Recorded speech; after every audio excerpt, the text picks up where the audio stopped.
আব্দুল সালাম আজাদ ভাইকে, অ্যাডভোকেট আব্দুল সালাম আজাদ ভাই তার সংক্ষিপ্ত বক্তব্য নিয়ে আসছেন। বিসমিল্লাহির রহমানির রহিম।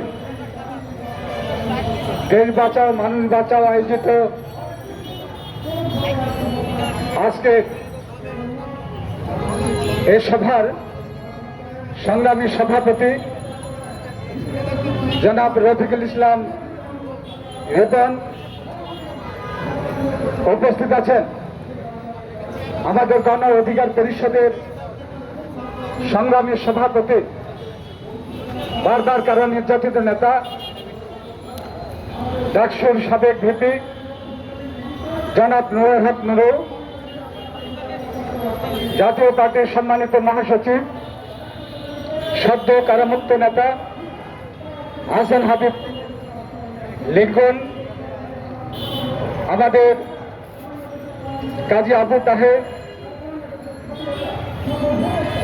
জাকপার সভাপতি, রাশদ প্রধান সহ লেবার পার্টির ফারুক রহমান সহ এখানে অনেক নেতৃবৃন্দ। বক্তব্য অনেক হয়েছে, সে 11টা থেকে সভা শুরু হয়েছে। আমি বক্তব্য খুব একটা দীর্ঘায়িত করব না, কিন্তু এখানে এসে আমার একটা দীর্ঘদিন পরে এই বক্তব্যগুলো আমার কাছে অতীত এবং বর্তমান এবং ভবিষ্যৎ নিয়ে আমার কাছে অনেকটা শঙ্কিত করেছেন। বিষয়টা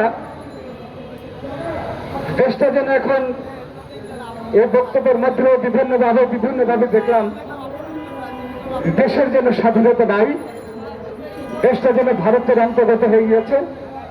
আজকের সমস্ত বক্তব্য ম্যাক্সিমাম জায়গায় ছিল ভারতের আগ্রাসন নীতি নিয়ে, ভারতীয় সম্প্রসারণবাদদের নিয়ে। আমরা বলতে চাই, প্রধানমন্ত্রী শেখ হাসিনাকে বলতে চাই, এই বাংলাদেশ স্বাধীন হয়েছে ভারতের তাবেদারির জন্য নয়। রহমান দেশকে স্বাধীনতার ঘোষণা দিয়েছিলেন ভারতের সম্প্রসারণবাদীদের আধিপত্য বিস্তারের জন্য নয়। ভারত বাংলাদেশের স্বাধীনতা হয়েছিল দিল্লির থেকে দিল্লি যুদ্ধ করার জন্য নয়। আজকে দেশের স্বাধীনতা হুমকির সম্মুখীন, আজকে গণতন্ত্রকে নির্বাসনে নেওয়া হয়েছে, দেশের স্বাধীনতাকে অন্যের হাতে তুলে দেওয়া হয়েছে, একদলীয় শাসন ব্যবস্থা কায়েম করা হয়েছে, দেশের গণতন্ত্রকে হত্যা করা হয়েছে, বহুদলীয় গণতন্ত্রকে হত্যা করে আজকে নতুনভাবে বাকশালের মতো করে দ্বিতীয় বাকশালের রাজত্ব কায়েম করা হয়েছে। যতই হত্যা করা হোক, যতই গ্রেপ্তার করা হোক, যতই হুমকি দেওয়া হোক, যতই নিষ্ঠভাবে আচরণ করা হোক, বাংলাদেশের মানুষ কোন এই স্বৈরাচারী শেখ হাসিনার শাসনকে মেনে নেবে না, প্রত্যাখ্যান করেছে। সেই 7 তারিখে নির্বাচনের মধ্য দিয়ে আমাদের নেতা তারেক রহমান বাংলাদেশের মানুষের কাছে আহ্বান করেছেন, আমরা কোন সহিংসতার মধ্য দিয়ে নাই, আমরা কোন দলপ্রগা নীতির মধ্যে নয়, আমরা একটি সহিংসতার মধ্যে ব্যতিক্রম ভাবে আমরা এই স্বৈরাচারী সরকারকে জানিয়ে দিতে চাই, আমরা পৃথিবীর মানুষকে জানিয়ে দিতে চাই, বাংলাদেশের এই বাংলাদেশ জাতীয়তাবাদী দল যে আন্দোলন প্রতিষ্ঠা করেছিলেন গণতন্ত্র রক্ষা করার জন্য, জাতীয়তাবাদী দল প্রতিষ্ঠা হয়েছিল এদেশের মানুষের, এদেশের সার্বভৌমত্ব রক্ষার জন্য।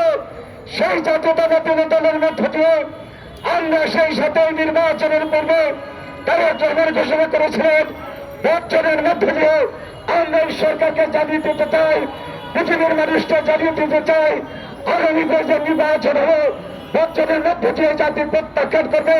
তারই প্রমাণ হয়েছে সেই নির্বাচনে 7 তারিখের নির্বাচনে এত হত্যা, এত প্রাণ, এত গ্রেপ্তার, এত নির্যাতন, এত কিছুর পরও কোন ভোটার ভোট কেন্দ্রে 5 শতাধিক কোন আমাদের ভোটার ভোট কেন্দ্রে যায় নাই। এটাই প্রমাণ হয়েছে বাংলাদেশের মানুষ এই সরকারকে প্রত্যাখ্যান করেছে, বাংলাদেশের মানুষ ভারতের আধিপত্য নীতিকে প্রত্যাখ্যান করেছে। এই সরকার বাংলাদেশের মানুষের ভোটাধিকারের মধ্যে ভোট দ্বারা নির্বাচিত হয় নাই। এই সরকারের আজকে ভারত, এই দাবিদার ভারত বাংলাদেশের আজকে হুমকির মুখোমুখি করা হচ্ছে। আমাদের বর্ডারে বিজেপিকে হত্যা করা হয়, আমাদের বর্ডারে নির্বিচারে আমাদের জনগণকে হত্যা করা হয়। তার বিরুদ্ধে সরকার কথা বলে না, বিজেপির হত্যা করা হচ্ছে, তার বিরুদ্ধে কোনো প্রতিবাদ নাই।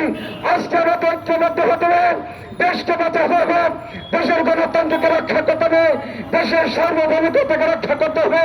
আজকে যে সমস্ত নেতা কর্মীদেরকে গ্রেপ্তার করা হয়েছে, সেই 7 তারিখের অবৈধ নির্বাচন করবে বলে আমাদের প্রায় 50 লক্ষ ঊর্ধ্বে নেতা কর্মীর বিরুদ্ধে মামলা দেওয়া হয়েছে। অনেক নেতা কর্মীর বিরুদ্ধে, অনেক নেতা কর্মীর বাড়িতে হামলা করা হয়েছে।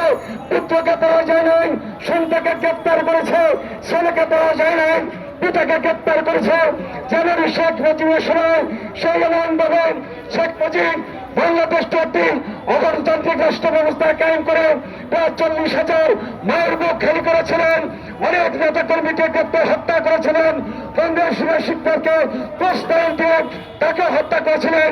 সেই আদালতে আজকে শেখ হাসিনা বাংলাদেশের মানুষের উপর নিষ্ঠুর নির্যাতন চালিয়েছে। একমাত্র কারণ গণতন্ত্রকে হত্যা করে তার ক্ষমতা থাকতেই হবে। আমরা বলতে চাই, প্রধানমন্ত্রী আপনি যত রকম অত্যাচার করেন, যত রকম নিষ্ঠুরাচার করেন, এই বাংলাদেশের মানুষের মধ্যে থেকে আপনাকে বিতাড়িত করা হবে।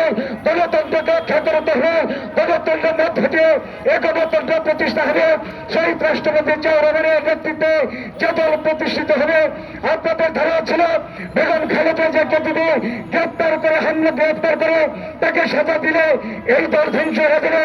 তারেক রহমানের আজকে তারেক রহমান নেতৃত্ব দিচ্ছেন। তারেক রহমান তার সেই বিদেশ তোমার জীবন থেকে আজকে নেতৃত্ব দিয়ে জাতিকে ঐক্যবদ্ধ করেছেন। সমস্ত আজকে 63 দল তারেক রহমানের নেতৃত্বে ঐক্যবদ্ধ হয়েছে। আজকে আসুন আমরা তার নেতৃত্বে, তারেক রহমানের নেতৃত্বে বাংলাদেশ প্রতিষ্ঠা করব, গণতন্ত্র প্রতিষ্ঠা করব, এদেশের মেহদি মানুষের মুক্তি অর্জন করব। আমাদের নেতা, আমাদের নেত্রীকে আমাদের মাঝে ফিরিয়ে আনবো।